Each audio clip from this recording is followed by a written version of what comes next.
Hello guys and welcome to the next part of the series of What If Issei also had a persona. If you like the video, please give it a like, share it and subscribe to my channel. Now let's start the video. Chapter 2. I do not own the Persona series or High School DxD. Everything belongs to their respected owners. Akira didn't think he would have ended up using his persona in such a method, let alone using arson in reality. Everything he would have whenever entering the metaverse was on his person. From his clothing to weapons, every bullet, firearm, and knife was equipped for combat. Honestly, it was a bit of a shocking moment. But he was Akira Kurusu, he could recover fast from many things. With arson grabbing his body from the armpits, the persona was helping Akira fly through the air as he and Rainier took their fight to the skies. Maneuvering around one another, they would always end up below or on top one another flight-wise. Akira eventually managed to get more speed as he got more distance away from the black-haired female. As soon as Arson turned around, Akira pointed his handgun at her and took a shot towards her body. Rainier easily used one of her light spears at hand though to deflect the bullet. Creating another weapon of light in her other hand, she struck the two spears together as if she were lighting a match and caused a bright flash.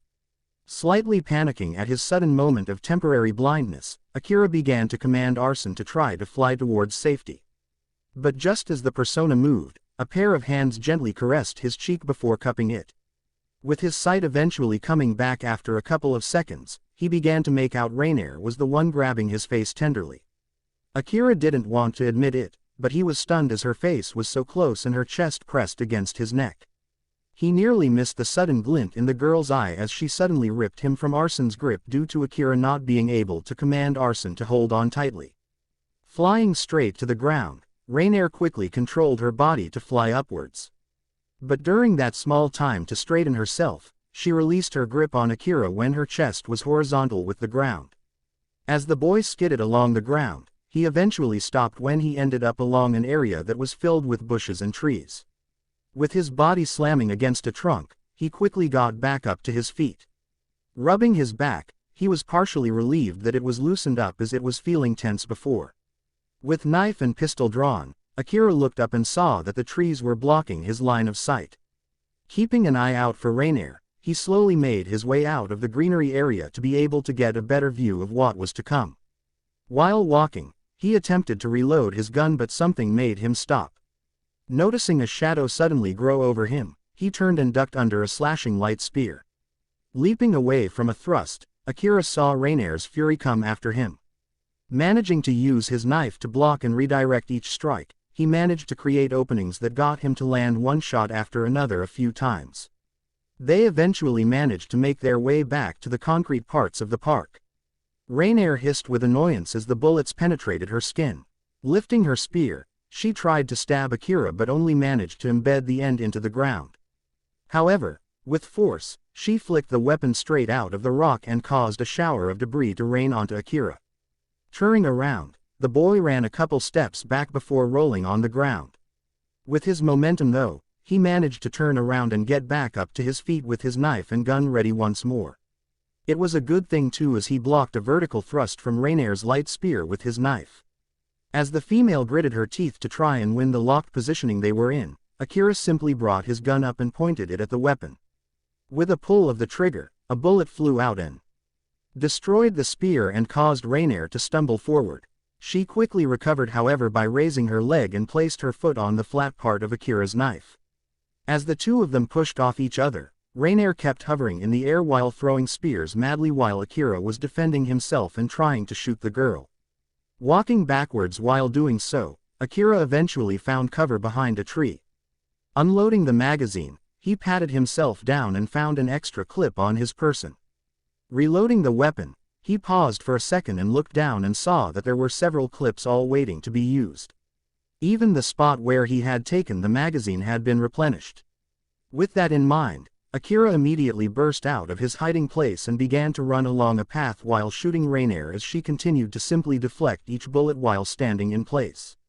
Leaping into the air, the boy found footing on a tree and kicked off the wood.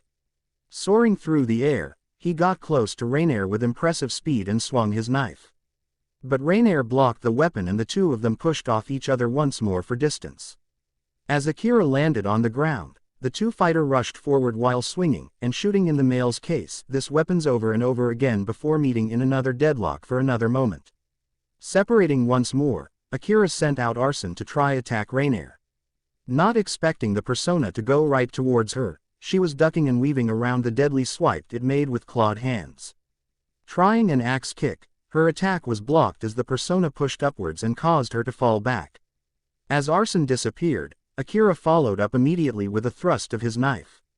Grabbing his arm as the boy made a stabbing motion, Rainier gritted her teeth to prevent herself from grunting in pain from the male's knife managed to land a large cut along the side of her stomach. Thinking that she had him immobilized, she then remembered the gun hand as she ducked while keeping her grip to avoid the handle that was going to smash her temple. Looking up, her face then came into contact with Akira's forehead, which caused her to release an angry yell as she stumbled back. Akira immediately began running forward and tried to slash her. But Rainier raised her arm and stopped the incoming hand. Akira suddenly lost strength in one leg as he fell onto one of his knees. "Gah!" Akira exclaimed, distracted by the sudden jolt of pain that ran through his leg. With his loss of balance, it was the perfect opportunity for Rainier to stab the other one. Rather than killing him immediately, she wanted to have a bit of fun. Kicking the boy square in the stomach, she watched him slide on the ground while attempting to stand back up. "Joker!" Morgana shouted out of reaction due to seeing Akira in his Phantom Thief clothing. Seeing Rainier aiming to take another shot, the cat rushed up towards the girl. With a strong leap, Morgana began to claw at the black-haired female's scalp. "Ow, don't get in my way." Rainier grabbed the cat and tossed it up into the air. Spinning her spear around, Issei used the weapon like a baseball bat. With the sharpened end of her spear, she slammed it right against Morgana's cat body and sent him soaring towards the bushes. Now, she looked at Akira, who was on his feet and taking deep breaths. "I'm going to enjoy this even more than before. Take a break." Morgana shook his head as he slowly began to get up onto his two legs. "OWWW, that girl hits hard," he groaned, using his hands to lean against a tree for support. "Damn it, I can't do anything that proper in my cat form. If only I could." He then looked down at himself while realizing something. What the? Patting himself all over the place, he realized that his head was larger than before and rounder. The collar that he wore before was now replaced with a yellow bandana that was wrapped around his neck. With himself standing upright, he could see that he was also wearing his usual utility belt. How did? Morgana trailed off, not sure how to react to this sudden transformation. He was supposed to have lost this form. Even his scimitar and slingshot were sitting right next to him. Back when the Phantom Thieves. Wait, that's right, Akira, Joker. Take a break. Gah. Stop wasting my time and die already. Rainier shouted this with poison in her words as Akira was still fighting. Despite the result of blood loss, Akira still stood up and remained strong. With powerful swings, despite the holes in his legs, he was surprisingly agile to defend himself.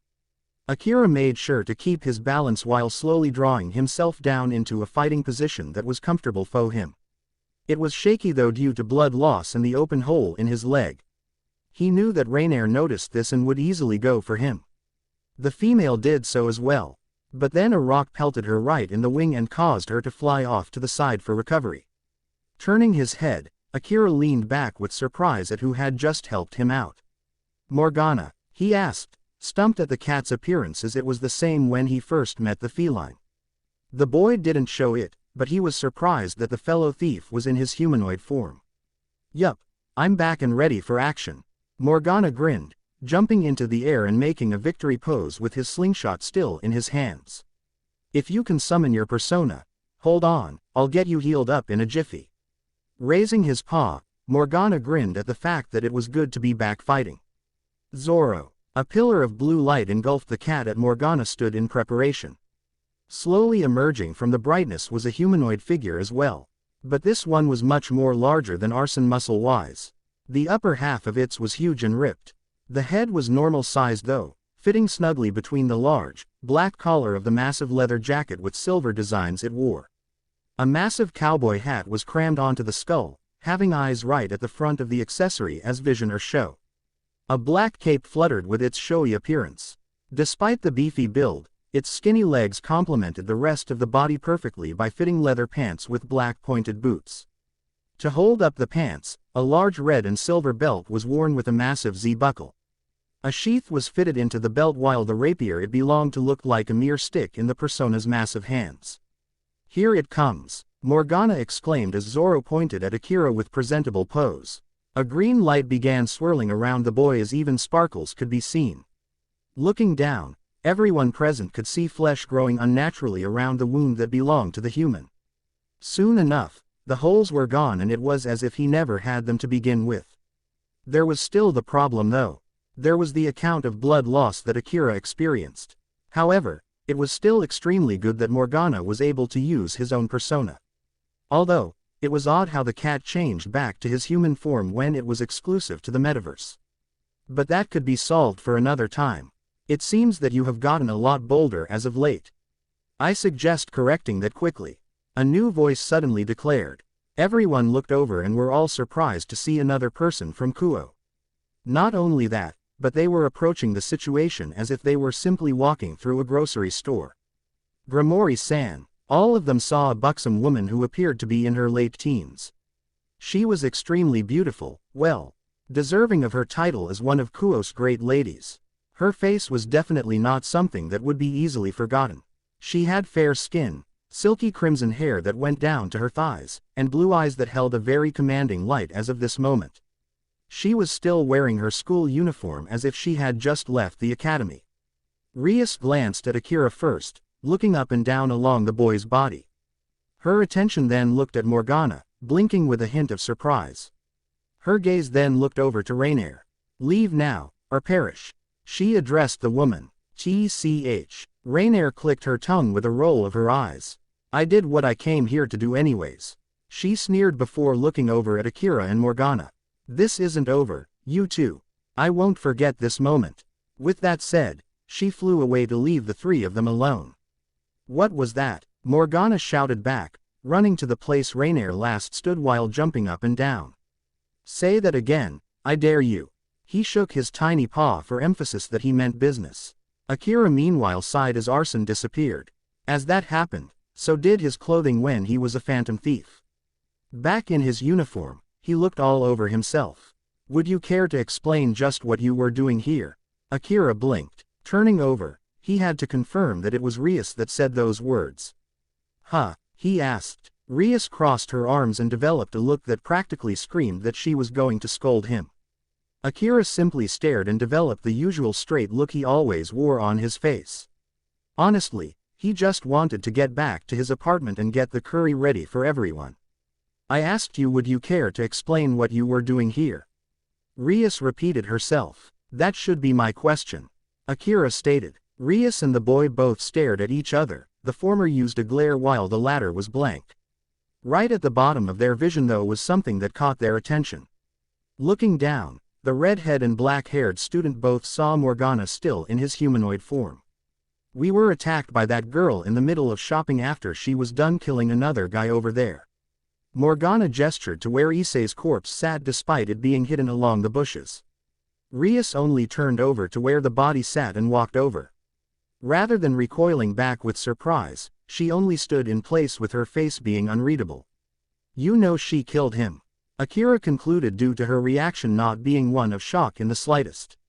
"But the only way you could possibly know is if you watched her do it, or were here completely by accident."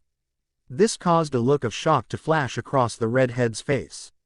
She opened her mouth to try and say something but the cat beat her to the punch. "You're right," Morgana exclaimed. Drawing his slingshot from somewhere, he aimed a rock right towards Rias in a threatening manner. "Does that mean—" "Wait, I can explain everything, but only if you give me a chance," Rias quickly said, offering such with arms held out in a peaceful gesture. "I prefer not to do anything violent since we only need to talk." Akira was already behind Morgana as Rias was talking.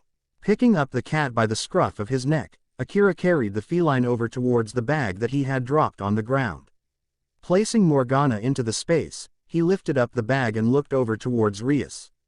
"I have questions," he simply stated. "Why did you let Hyodo-san die?" Rias frowned and folded her arms, causing her bountiful bosom to bounce. Fine, but don't be surprised if you don't believe me. She took a deep breath, preparing for the boy to freak out or even protest. I'm a devil. What? Akira asked. Rias sighed while shaking her head. At least he wasn't being loud about it. I knew you wouldn't believe me, so maybe I should show you. A pair of black bat wings suddenly sprouted from her back. Now do you believe me? Akira blinked and nodded. People may have thought that he was too quick to just accept something like that. But he supposed that there was his persona, so he shouldn't complain. Can you also explain the talking cat? What about that thing I summoned as well? Talking cat. Morgana's cat body popped out of the bag and looked fiercely towards the male student. You already know. Maybe start off why you let Hyodo-san die. Akira cut the feline off, pushing the cat into the bag. I was getting to that. Rias frowned. The reason I'm here is because of this, she said as she produced a piece of paper with a strange symbol on it. What is that? Akira asked as he leaned in curiously. This is what allowed me to be right here right now, she answered. Issei-kun had one on his person as he lay dying, and his strong desire to live is what called me here. However, what I found was you and that cat fighting that fallen angel. I don't believe you, Akira declared. You don't believe me, but at least listen. Rias countered sternly, causing Akira to nod. Anyways, under normal circumstance there would have been no reason for that fallen anger to kill a simple human. Wait for it, but, unfortunately, there was one for killing Issei-kun. She explained. Issei-kun has a sacred gear inside of his body, and a strong one at that. If this fallen angel went out of her way to get rid of him, she most likely considered him a threat. She then looked directly towards Akira's eyes. The face he made was frowning a bit. She then realized what she didn't say. But he can be saved. She hastily added. You also have a sacred. Hey, where are you going? Akira was already walking back to his apartment. I still have to eat dinner, he stated. Also, it's getting late. I still want to know what's going on. So we'll have to talk when we both are free. Now if you excuse me, I have to ask this cat why he can talk. I'm going to claw your face off. The crimson-haired teen didn't say anything and instead watched Akira walk away with a bag swinging around wildly. She had so many questions for the boy and the cat, but it seemed she wouldn't be getting any sort of answers until later. She thought that it was okay though. She would have her chances later. But first, she still had one other task to complete. Take a break. Akira kept running away from the park and towards the apartments where everyone was waiting for him. Farther and farther, the distance he was previous it grew further away with each passing step. He was rushing for two reasons. One of them was simply because of the rush to finish the dinner. The second reason though, once he thought he was a fair distance away, he began to slow his pace down by an amount that wouldn't leave him breathless. Reaching over towards the zipper, he pried the metal closing open and Morgana immediately lunged for his face. Take this, and that, the cat ferociously shouted, clawing at Akira's cheeks as the boy tried to pry the feline off. How do you like me now? Ripping off the cat, Akira managed to hold Morgana at arm's length as the animal tried to swipe at him. At least a couple of minutes passed before the attacking finally stopped. Better, the human asked as he gently set Morgana back into the bag. Sort of, Morgana grumbled, looking at Akira in the eye as the two of them began walking once again. What the heck was up with you like that back there anyways? You acted like you didn't know a single thing about me or using personas. Seriously, what gives? You have to think about it.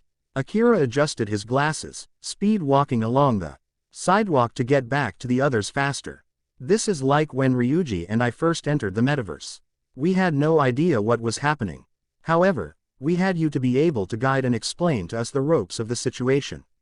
Right now though, Akira trailed off for Morgana to think about it. The cat hummed in thought before realizing. We know nothing about devils, or fallen angels. Even that sacred gear thing she was talking about. So we can still keep our powers a secret while she fess up her own knowledge. Problem though, Akira suddenly threw in, getting Morgana to look at him once more with a look of expectation to answer. Grimori-san has already seen you talk as well as summon a persona as well. Plus, you also sounded like you knew what you were doing.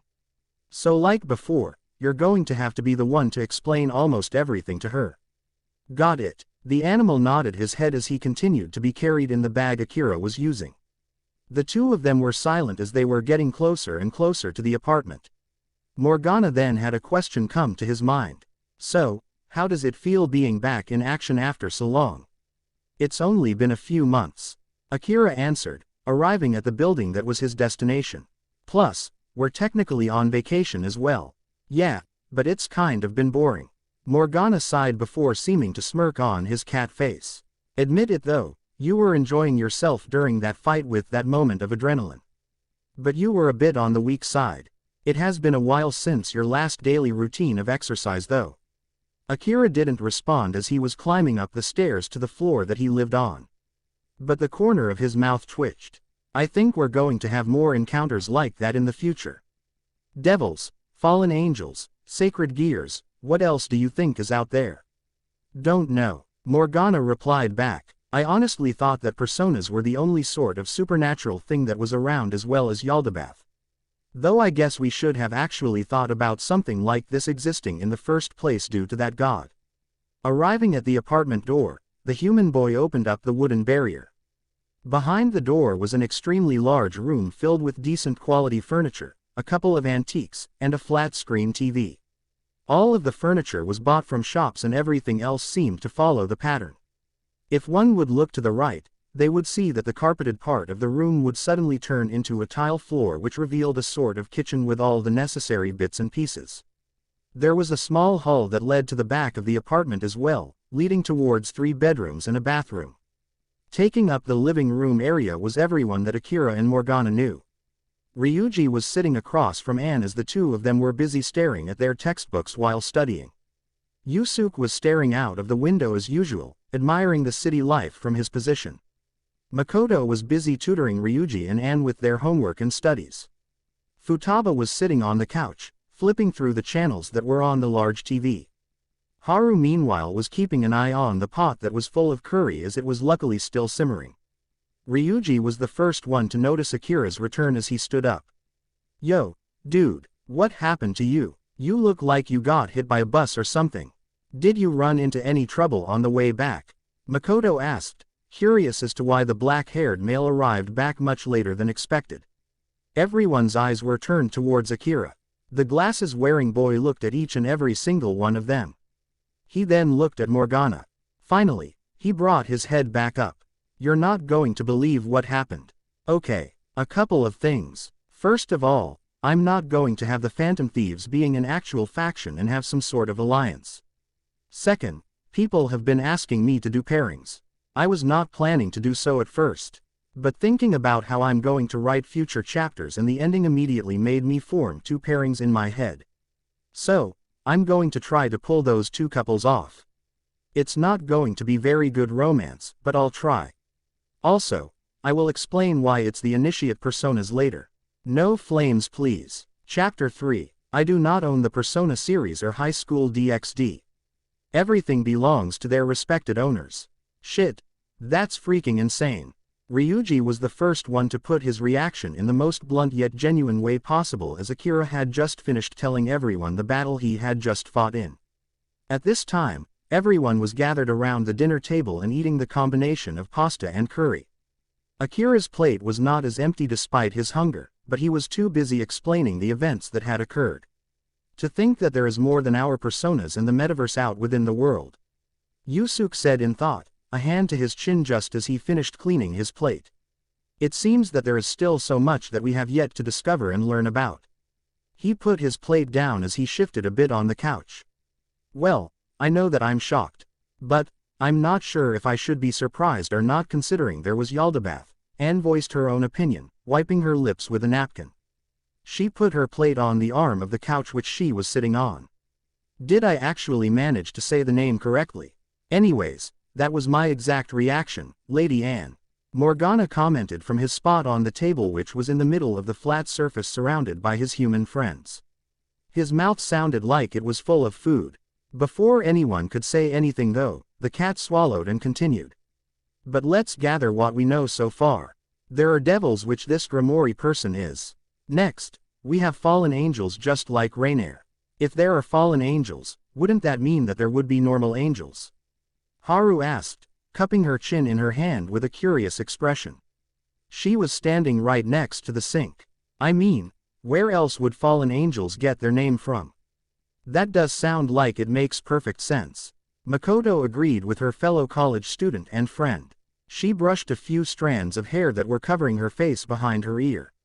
Probably they did something that angels perhaps wouldn't do. Seeing Haru hand her a glass of water, the brunette gladly took it and sipped. If that were the case, Yusuke followed up with his own words. Then that would mean that the angels have their own set of rules. Not only that, but it also implies that such beings have the ability to sin. At least that is what I think.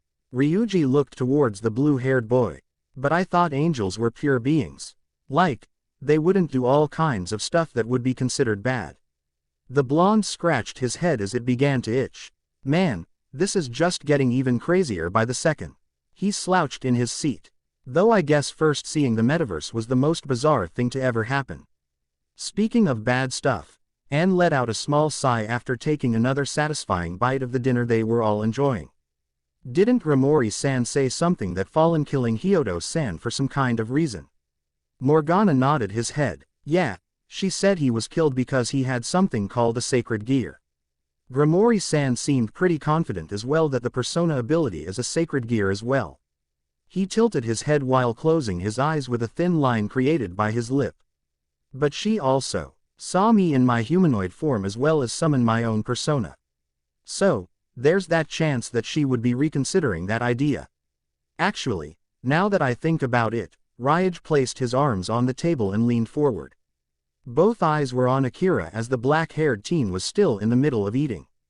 How did you manage to end up summoning your persona in the middle of the park? You didn't accidentally press the app since it's gone. You weren't in the metaverse or even mementos as well. After his small moment of talking he paused and felt eyes on his person. Slowly looking around, he saw that everyone was staring at him. What? It's an extremely rare occasion that Ryuji is able to come up with some smart things. Futaba jested with a small grin. She took her can of soda and took a huge gulp before placing it on the table she was sitting at. Shut up, the blonde muttered, leaning back into his seat. But he's got a point. Morgana put of a look that practically screamed that he meant business. Or, that would be the look. It was hard to tell on Morgana's cat face. I don't even know how we were able to summon our personas in that situation. Heck, it's amazing that I was even able to transform into my humanoid form to begin with. Either way, what should we all do? Haru asked, gaining the attention from everyone this time. Grimori-san seems to have a pretty good idea of your abilities right now, Akira. She's even heard and seen Morgana speak. What if she finds out more about you? Which is why we all need to be careful. Akira finally spoke up as he was the one that was finally addressed. I'm not sure, but she may be suspicious of all of us. If any of you are approached by Grimori-san, try to make sure that you don't reveal anything unnecessary to her. This includes you both as well, Makoto and Haru. He then straightened his back yet kept his weight against the table. I'll try to see how much I can get out of Grimori-san. But if any of you run into a fallen angel, either run or do not hold back when fighting. They're tougher than the average shadow. The one who I fought managed to get both my legs due to me underestimating them. A mistake I won't let happen again. Everyone nodded their heads in confirmation, already agreeing to the simple plan that Akira had created for them. But then Makoto began to chuckle. Just like old times, right? All of us gathering together and planning our next move. Brings back good memories. Taking the time to let those words sink in, all the Phantom Thieves reacted in their own different way. Akira nodded with a normal nod that was his signature expression. Ryuji grinned and verbally agreed. Anne smiled while pumping her fist. Yusuke closed his eyes but a smile grew on his lips. Futaba grinned at the memories. Haru smiled. Morgana smirked. All of them being misfits in their own fashion. What happened to them all was what caused them to become who they are. All the hardships. All the sacrifices they made. All the pain they endured. It was certainly worth it. Well, Anne stood up while stretching. Who's ready for dessert? Taking a second to comprehend what the female said, everyone else looked at their stomachs with conflicting expressions. Take a break. The phantom thieves walked through the school gates of Kuo Academy as if nothing had even happened. But even so, each of them still carried the weight of new knowledge in their minds. Soon though, each of them saw a group of girls pointing behind them with angry faces. Stopping, all of them looked over their shoulders and each of them took on their own form of surprise. Walking towards the school entrance was the last person they expected to see, Issei Hyodo, alive, breathing, and apparently back from the dead. "What?" Anne exclaimed, turning around completely to face the perverted boy as he walked towards the gates. Akira looked around, and he soon saw Ria standing behind a tree a bit distant away from Issei. She seemed to have noticed his gaze and looked away guiltily while Issei was looking completely clueless about something. "Dude," Ryuji whispered a bit loudly, but nobody other than those close to him could hear such. "Didn't you say that Hyuso-san was supposed to be dead? Then why the hell is he up around kicking as if nothing happened?" It seems that there is perhaps more to this devil and fallen angel business that we have anticipated." Yusuke furrowed his brow in thought. "It's best if we tread throughout our day carefully." "Agreed." Akira nodded. Take a break. The rest of the day and the next few days afterwards were spent being unable to get together with Rias and anyone associated with her to contact him. One would assume that he was avoiding her as an over-the-top reaction. It wasn't quite that, especially the reaction bit after what Akira and the other third-year phantom thieves overheard Issei saying to his friends. The used-to-be-dead boy kept talking about a girl named Yuma, but no one remembered her, not a single person. The male brunette also kept talking about a date as well. A date with Yuma to be specific, but once again no one remembered her. Not a single soul. Akira's first guess was that this Yuma character was in fact Rainier, considering the park was free of any people and the time was perfect to be having a date. In other words, it was a perfect setup for the fallen angel to murder Issei. However, the phantom thieves also noticed that Issei was sincere. The way he talked and the words he said truly did make them believe that not even they had any idea what was going on. As far as they could tell, Issei was perfectly innocent and was in complete control of his own actions as well. Getting back to the meeting times though, there were two more people the Persona users could add onto their list that were associated with Rias, Kiba and Akano.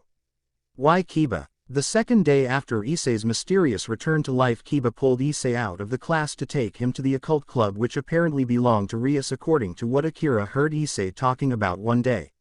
Why Akano? Because she was always seen hanging around near Rias and was unnaturally close to her as well. It likely wasn't a normal relationship. It was extremely tough to get together with the redhead, considering that the schedule that he had planned out did not work out at all. He already had a job and he knew that his boss wouldn't allow the change. Anne, Ryuji, and Yusuke came to this kind of conclusion as the three of them were approached by both Rias and Akano. It was already after school and Akira had rushed off for his part-time job. At the two girls, the female blonde was the first to address them. "Ah, Grimori-san, Himahima-san, is there something wrong?" Anne asked. "No, there isn't. Thank you for your concern though," Rias answered with a small shake of her head, addressing the three of them.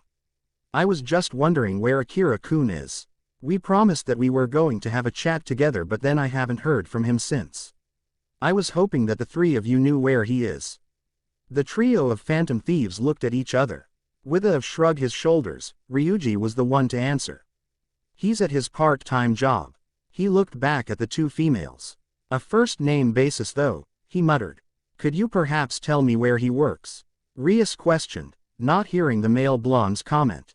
Yusuke took out a small notepad and quickly began to scribble on it. "You will find Akira at this location." Ripping the piece of paper out, he handed the writing over to the two great ladies as the redhead took it into her hands. "I am actually curious though. What is it that you must discuss with him?" "That's a secret," Akano sang out from the side as both females thanked them and began to look for the area where Akira worked. They didn't notice the three they had just left not move as they simply watched. Taking out his phone, Ryuji was the one who sent a text. "Grimori-san and Himahima-san are going to meet you at work. Take a break." "So, Akira-kun works here?" Akano asked, turning to Rias. The Neko no Mize was a strange place, and that wasn't just by cafe standards either. It was a cafe that at first glance looking nothing more than the simple sit-in cafe, but there was something more to it than just that. The Neko no Mize actually had a separate section of the building that was meant to shelter many cats, such as black cats, fat cats, rare breed cats, or ex-stray cats. So while one would enjoy a drink, for example, they could also be accompanied by a cat as long as the feline was not fed or given drink by the customer. It was a strange, but it was equally as effective since business was pretty well. Sitting at a table with the view of the window were Rias Grimori and Akano Himahima. They had just arrived, and for them it seemed to be a lively place. It was clean, the service was good, and it was absolutely adorable when they decided to play with the cats for a little bit. It took a lot of willpower to separate themselves from the felines as they remembered that they were on business. Apparently, the redhead responded, "Sorry for the wait, I had already taken my break and had to work until my shift was finished." Both Rias and Akano turned their heads and saw Akira standing there with his school uniform back on, school bag hanging from his shoulder, and Morgana poking his head out from the opened area that the zipper did not close. "Oh my, that is a cute sight," Akano said off the bat with amusement, staring at Morgana and Akira. "Do you usually carry a cat around in your bag?" "I've grown used to it, so it's not so bad," Morgana stated, getting a surprised reaction from Akano. As Akira took a seat, Morgana creeped out of the bag and leapt up onto the table before stretching. That's so much better. It's tough to constantly keep still inside the bag though. Akira insists on me wandering the cafe like other cats, but who else is going to help him get through the shift by telling him what is needed to be known? The cat is talking. Akano looked over to Akira. Why is the cat talking? She then began to look around and noticed something. More importantly, why isn't anyone noticing this? Not letting anyone answer, she attempted to pick Morgana up as the cat began to fuss around. "There was something you wanted to tell me." Akira easily brought Rias' attention back to the reason why she was still around the cafe in the first place. Rias looked at Akano and Morgana as the female continued to tease the feline. But a quick tap from the black-haired male brought Morgana back to a calm persona and the feline walked back. With silence between the four of them, the redhead felt like she could continue. "Yes, there is. I wanted to continue the explanation from before." "Go for it." Akira nodded his head, "but I would also like for you to answer questions that I have but later due to how we both must have busy schedules." She replied. Rias folded her arms, noticing the immediate silence from the male. Was he really that protective of secrets that he held? "Go for it then," Morgana answered, laying down on the table in a relaxed manner. "This guy here doesn't really know much about his power. And you do?" Rias questioned, getting a look from Morgana. It may have been on the cat face, but it was sure giving away an expression that made the feline look annoyed. Deciding to take the silence as a yes, she began to give away information. "Anyways, you've already noticed Issei-kun is back from the dead. But that is only part of the story. Tell me something new," Akira said, now being on the receiving end of an annoyed look himself. "Sorry, continue." Rias narrowed her eyes slightly. "The fact is that Issei-kun has become a devil now. A pawn to be exact." Morgana looked up with a small look of interest. "Pawn?" was the question that was on both his and Akira's mind. "As in a chess piece pawn?" "That is correct." Rias nodded with her small reply. "You see, we devils have a system called the evil pieces which is set up just like chess. There are 15 chess pieces in total and they are used to reincarnate other being into the devils. 8 pawns, 2 rooks, 2 knights, 2 bishops, and 1 queen. Weren't there actually 16 pieces when it came down to chess?" Akira stored that into the back of his mind. "Why would devils need to do that? The way you're talking makes me think that there are a lot of devils still walking around." Rias probably saw this question coming as she had a good yet lengthy answer. A long time ago a war was waged between the 3 factions, devils, angels, and fallen angels. This was known as the Great War and caused heavy casualties on all sides before it was over. In all means of the word, it was cataclysmic to all 3 of the factions. She paused before allowing the information to sink in. "We devils developed the evil piece system in order to get our numbers back." Akira and Morgana shared a look. Looks like the Phantom Thieves were right when it came down to the fact that there were angels in the mix as well, since there were devils and fallen angels. But they did not expect something like a war that ended and caused such results. When a being is reincarnated using one of the evil pieces, they take on the traits of said piece. Each piece has its own strengths. Rias continued. He then slowly began to remember the thought that he had a couple of moments ago. So you must be a king piece then. Akira deduced before looking at Akino. And she must be the queen. Akino giggled. It seems I've been found out. Despite the quick deduction, Rias did not find herself surprised in the slightest. This was one of the best students in Kuo Academy academic-wise. How did you know that? Well, Akira glanced out of the window they were next to briefly. The queen is the closest piece to the king and you two are always together. A single eye behind a pair of glasses looked at the two ladies. The queen is also the strongest piece on the board and the most fitting to protect the king. It wouldn't be wise to leave the king unprotected. Being given an explanation, Rias leaned forward. Do you play chess? She asked. I've played shogi. Does that count? Akira replied with a question of his own. Rias wasn't really sure how to answer that question, so she avoided it. You were correct about the queen being the strongest piece aside from the king, she said with a nod of her head. Although, I think we should start from the bottom rather than the top, so that would be the pawn. A small pause before continuing. A pawn in a front-line fighter and the lowest of all the pieces. But, she said with a smirk, a simple pawn can become very strong. Like in normal chess, a pawn can promote to a queen, rook, bishop, or knight. Once more, the two phantom thieves out of the four of them shared a look. Imagine what it would be like with a team of 9 queens, counting the original one. Morgana commented. That would be terrifying. The next piece is the rook. Rias continued her explanation. A rook has superhuman strength and possesses both high defensive and offensive capabilities. However, they normally aren't that quick. Akira made such a comparison to Ryuji. The blonde was like the muscle of their group, being more active than most of them after all. The blonde could even take a few decent hits before dropping down. But, he was part of the track team before and even when leaving could still run, so that's where similarities could possibly end. Then there is the knight. A knight possesses great speed and mobility which allows them to perform high-speed techniques. However, they have low defense. Rias said. Just like Yusuke, enough said without a doubt. The bishop is the next piece. The characteristic of the bishop are their enhanced magical abilities that allows them to conjure a variety of different spells. However, more powerful spells and abilities consume a lot of magical power and it takes a long time for it to return on its own.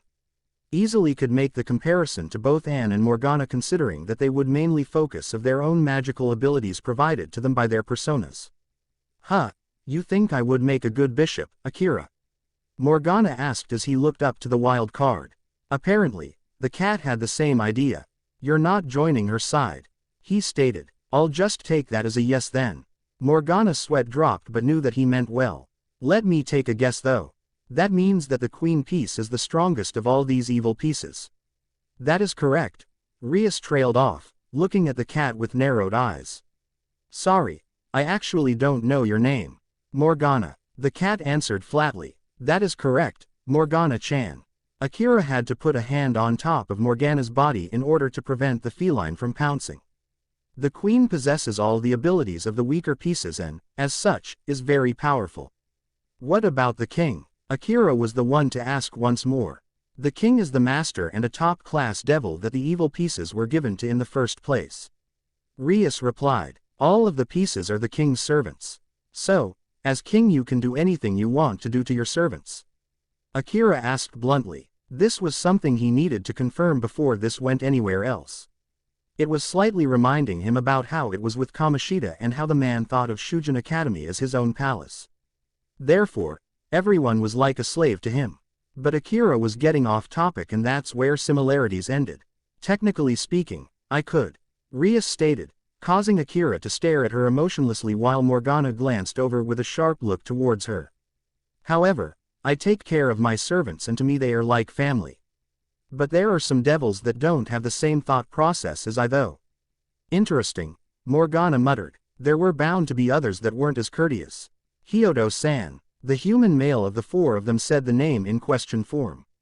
Rias looked at Akira with a bit of confusion when he said that name.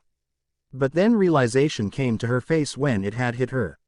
Issei-kun is well taken care of, I assure you. She replied without hesitation after with a warm smile. That's good to hear. Akira nodded his own head, still with a straight face. There was something about a sacred gear you mentioned but you never explained what it was. Rias nodded before elaborating. A scared gear is an artifact that was bestowed upon a human by the God of the Bible.